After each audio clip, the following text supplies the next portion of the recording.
కేంద్ర మంత్రిగా కింజరపు రామ్మోహన్ నాయుడు వచ్చిన తర్వాత నుంచి అయితే కనుక అంటే పౌర విమానయాన శాఖ మంత్రిగా ఆయన ఉన్న దగ్గర నుంచి కాస్త బెనిఫిట్స్ అలాగే విమానాలకు సంబంధించి కొంచెం పనులు అయితే కనుక ఊపందుకుంటున్నాయి. రీసెంట్గా అయితే కనుక రాజమండ్రి నుంచి తిరుపతికి కూడా ఎప్పటి నుంచి ఎదురు చూస్తూ ఉన్నారు చాలామంది. రాజమండ్రి నుంచి తిరుపతికి కూడా ఫ్లైట్ సర్వీస్ అయితే కనుక స్టార్ట్ చేశారు. అలాగే రాజమండ్రి నుంచి కాశీకి అలాగే మిగిలిన ప్రాంతాలకు కూడా త్వరలోనే స్టార్ట్ చేస్తామని అయితే కూడా చెప్పడం జరిగింది.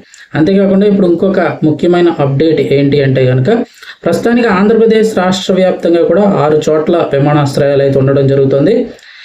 ఇవే కాకుండా మరొక 8 చోట్ల ఇప్పుడు మళ్ళీ 8 చోట్ల అయితే కనుక విమానాశ్రయాలు స్టార్ట్ చేయబోతున్నామని అయితే చెప్తున్నారు. ముందుగా మౌలిక సదుపాయాలు అయితే కల్పిస్తున్నాం ఆ ప్రాంతాలకు సంబంధించి, అక్కడ ఏరియాలన్నీ అరేంజ్ చేస్తామని చెప్తున్నారు.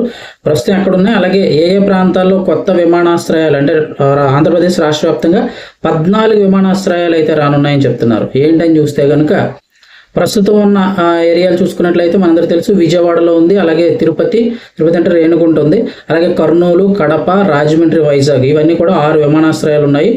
రానున్న రోజుల్లో అయితే కనుక త్వరలోనే చిన్నవి అంటే విమాన కనెక్టివిటీ విస్తరించనుంది. రాష్ట్రం నుంచి 8 కొత్త విమానాశ్రయాలను అయితే ప్లాన్ చేస్తున్నారు. ఇవి అంతర్గత ప్రాంతాలను అలాగే ప్రధాన నగరాలతో అనుసంధానిస్తాయని చెప్తున్నారు. ముఖ్యంగా చూస్తే ఈ బిజినెస్కి సంబంధించి కూడా కొంచెం ప్లస్ అవుతాయని అయితే కనుక చెప్తున్నారు.